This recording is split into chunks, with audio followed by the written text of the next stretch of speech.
दोस्तों, दिल्ली के ओल्ड राजेंद्र नगर में हुए कोचिंग हादसे के बाद से कोचिंग संस्थान की चर्चा कुछ ज्यादा ही होने लगी है।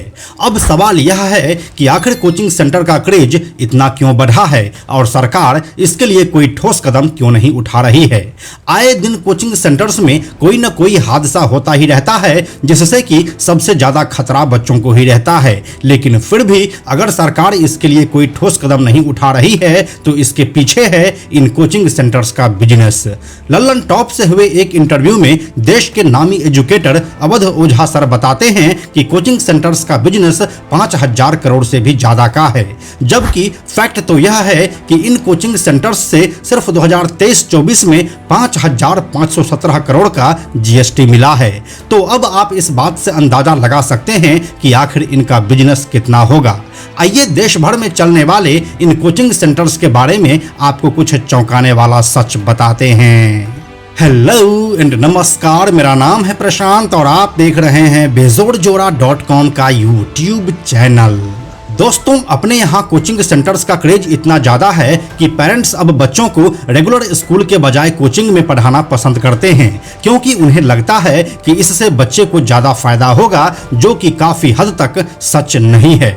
राष्ट्रीय शिक्षा नीति 2020 में भी यह माना गया है कि छात्रों के साथ साथ उनके पेरेंट्स बेहतर रिजल्ट के लिए कोचिंग को चुन रहे हैं।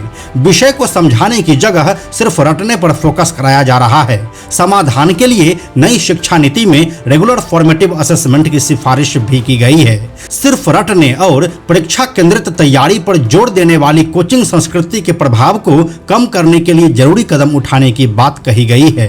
पेरेंट्स और छात्रों पर कोचिंग का बुखार इस कदर हावी हो रहा है कि वे डमी स्कूलों में चले जाते हैं। डमी स्कूलों में जाकर वह एडमिशन ले लेते हैं और क्लास कोचिंग सेंटर्स में लेते हैं, जबकि स्कूल जाने से बच्चा ज्यादा सीखता है और उस पर तनाव कम हावी होता है।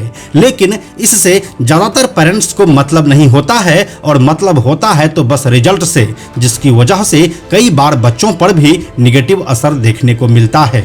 अभी के समय में कोचिंग का वर्चस्व इतना ज्यादा देखने को मिल रहा है कि जो पेरेंट्स अपने बच्चे से जेईई या फिर नीट की तैयारी करवाना चाहते हैं, उन्हें ये 8वीं क्लास से ही फुल टाइम कोचिंग में भर्ती करवा देते हैं। यानी कि 8th, 9th, 10th और 11th, 12th के बाद सीधे बच्चे एक बार में ही जेईई या फिर नीट निकाल लें। यानी कि जिन बच्चों को 12वीं क्लास तक या कम से कम 10वीं क्लास तक प्रॉपर स्कूल के माहौल में पढ़ना चाहिए, जिससे कि उसका सर्वांगीण विकास हो सके, ऐसे बच्चों को सिर्फ एक रेस और लगातार प्रतिस्पर्धा वाला माहौल मिलता है, जिससे उसके दिमाग पर निगेटिव असर देखने को मिलता है। इनके अलावा कोचिंग माफियाओं को सोशल मीडिया के एक बड़ा सहारा मिला है।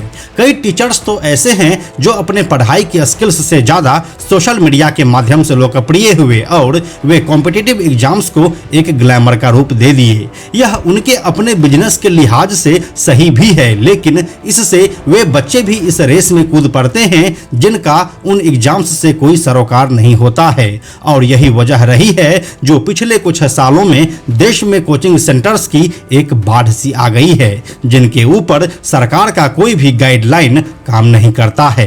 देश के कोचिंग इंडस्ट्री कितनी तेजी से फल फूल रही है, इसका अंदाजा कोचिंग इंस्टीट्यूशन से मिल रहे जीएसटी कलेक्शन को देखकर लगाया जा सकता है। पिछले 4-5 सालों में कोचिंग इंस्टीट्यूशन से मिलने वाले जीएसटी कलेक्शन में दोगुनी से ज्यादा बढ़ोतरी हुई है।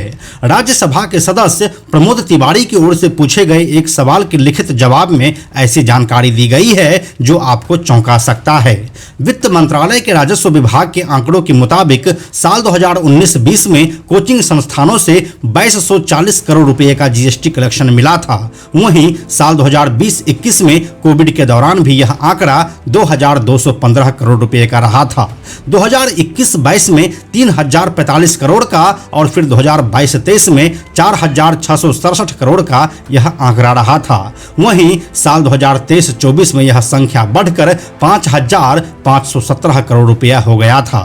यानी कि पिछले 4-5 सालों में कोचिंग इंस्टीट्यूशन से मिलने वाले जीएसटी कलेक्शन में दोगुनी से ज्यादा की बढ़ोतरी हुई है। इन कोचिंग सेंटर्स में छात्रों से ज़्यादा फीस वसूलने और छात्रों पर ज़्यादा तनाव थोपने जैसी समस्याओं को देखते हुए शिक्षा मंत्रालय ने कोचिंग सेंटरों के लिए 16 जनवरी 2024 को एक गाइडलाइन तो जारी की थी, लेकिन सिर्फ यही काफ़ी नहीं है। कोचिंग सेंटर्स अपने इंफ्रास्ट्रक्चर पर ध्यान नहीं देते हैं और वह नियमों का पालन भी नहीं कर रहे हैं। इन्हीं वजहों से छात्रों की जान पर भी खतरा बना रहता है और इसे हर हाल में रोकना होगा। इसके लिए केंद्र सरकार को राज्यों के साथ मिलकर छात्रों के हित वाली पॉलिसी पर काम करना होगा, लेकिन इसमें जो सबसे ज़्यादा अहम रोल निभाएंगे वे होंगे कोचिंग संस्थानों के संचालक, लेकिन वे ऐसा करेंगे ऐसा लगता तो नहीं है। बाकी इसके बारे में आपका क्या सोचना है हमें कमेंट बॉक्स में लिखकर जरूर बताइए। हम जल्दी मिलते हैं आपसे एक नए वीडियो के साथ। यह वीडियो अगर आपको पसंद आया तो इसे लाइक और शेयर जरूर करें। आने वाले वीडियोस के लिए बेजोड़ जोड़ा को सब्सक्राइब करके बेल आइकन को टच करना ना भूलें। Thank you so much.